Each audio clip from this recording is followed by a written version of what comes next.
Mais uma vez, com relações de consumo, no nosso quadro Defesa do Consumidor, hoje nós vamos abordar o assunto compras na internet. É verdade que esse meio de negócio é um meio que gera uma certa insegurança ao usuário, né, o nosso navegador, o nosso consumidor virtual. Esse meio, ele tem alguma previsão, esse meio de negócio, essa forma de fazer negócio, tem alguma previsão no nosso Código de Defesa do Consumidor. Então a gente aplica as leis gerais, por exemplo, Código Civil e Código de Defesa do Consumidor nas relações de consumo. A questão é, será que essas duas leis, o Código Civil e o Código de Defesa do Consumidor, são suficientes para resolver os problemas que acontecem nesse meio virtual? Eu, particularmente, acho que não. Nós temos um projeto de lei na OAB de São Paulo para disciplinar as relações nos meios virtuais. Mas vamos ao que nós temos hoje.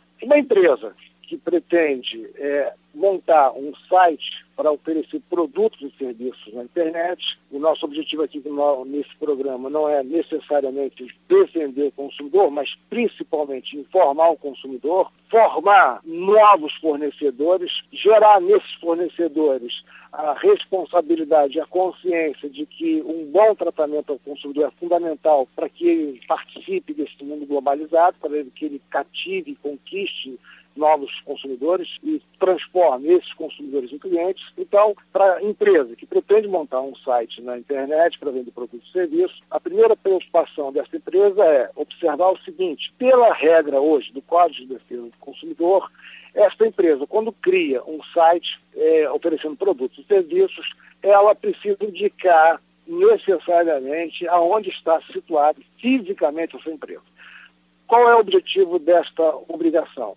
É exatamente para que o consumidor tenha meios de exercer a sua reclamação caso aquele produto ou serviço venha trazer alguma dificuldade, algum dano, alguma lesão ao consumidor. Então, é absolutamente necessário que a empresa informe aonde está localizado o seu endereço físico, para que o consumidor tenha condições de citar, de reclamar contra essa empresa num determinado órgão de consumidor.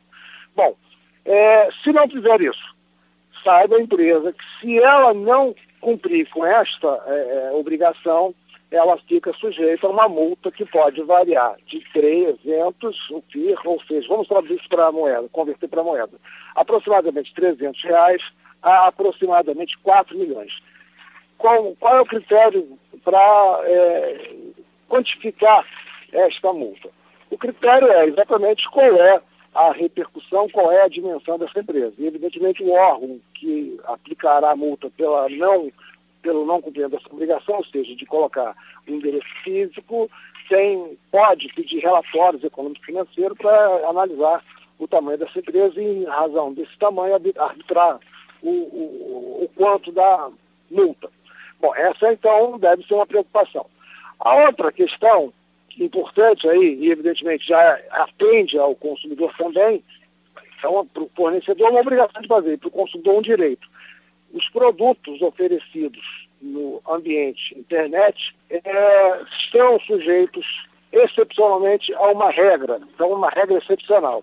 Que regra é essa? É o chamado direito de arrependimento. O consumidor que adquire no meio virtual, ele tem, independentemente do produto ou serviço apresentando defeito, o direito de se arrepender. Então saiba você, fornecedor, que quando oferece produto ou serviço no ambiente virtual, ou seja, via internet, o consumidor que adquiriu esse produto através desse meio tem o direito de se arrepender do produto, independentemente de qualquer defeito que o produto venha a apresentar. E a pergunta é, qual é o prazo que o consumidor tem para reclamar esse arrependimento? O direito do consumidor reclamar esse arrependimento, ou seja, manifestar o seu arrependimento, é de 7 dias. Prazo fatal. O que eu quero dizer com prazo fatal?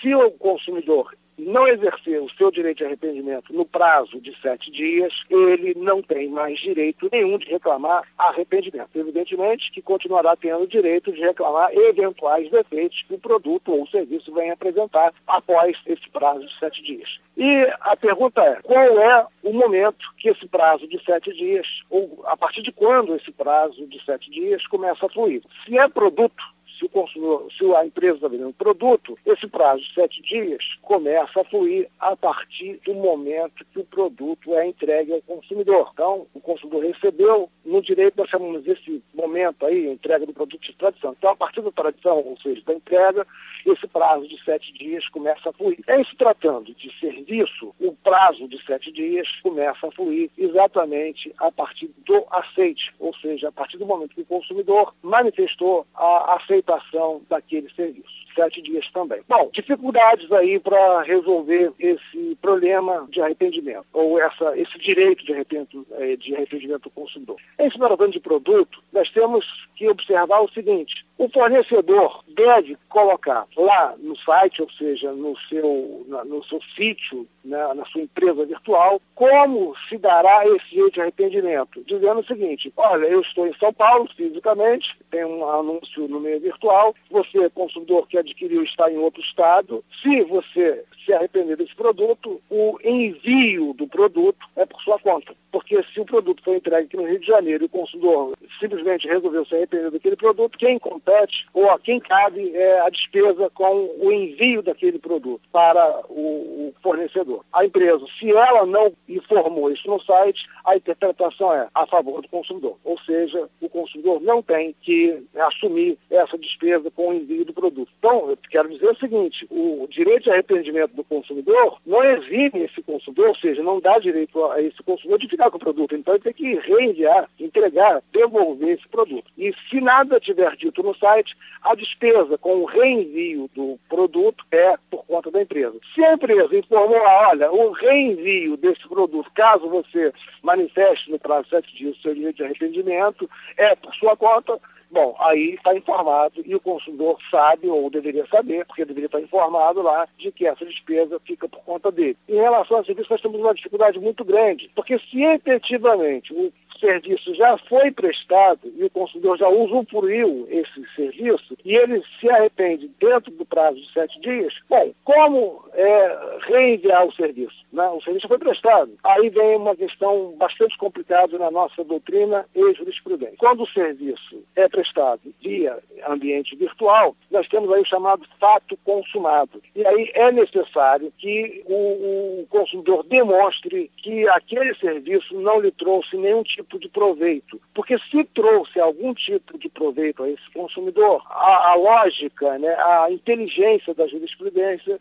é no sentido de que o serviço seja reexecutado. Porque se o consumidor está reclamando, está se arrependendo daquele produto, mas ele já usufruiu daquele serviço, o máximo que ele consegue é reexecução daquele serviço. Bom, ainda nesse ambiente virtual, a questão de cadastro. Então, o que eu quero dizer com isso? Quando o consumidor acessa um determinado site para adquirir um determinado produto, existem meios técnicos de capturar, vamos chamar assim, informações do consumidor. Então, o consumidor não quis preencher um determinado formulário, um determinado cadastro naquela empresa, mas a empresa, maliciosamente, capturou o IP, né, a informação, o endereço eletrônico daquele consumidor na rede, ou seja, na internet, sem autorização do consumidor. Aí a empresa abusou também do direito do consumidor. E abusará mais ainda se, porventura, aproveitando essa visita do consumidor ao site e ele não tendo ele feito um cadastro, se essa empresa começa a enviar mala direta, ou seja, spam, e-mail oferecendo outros produtos, outros serviços,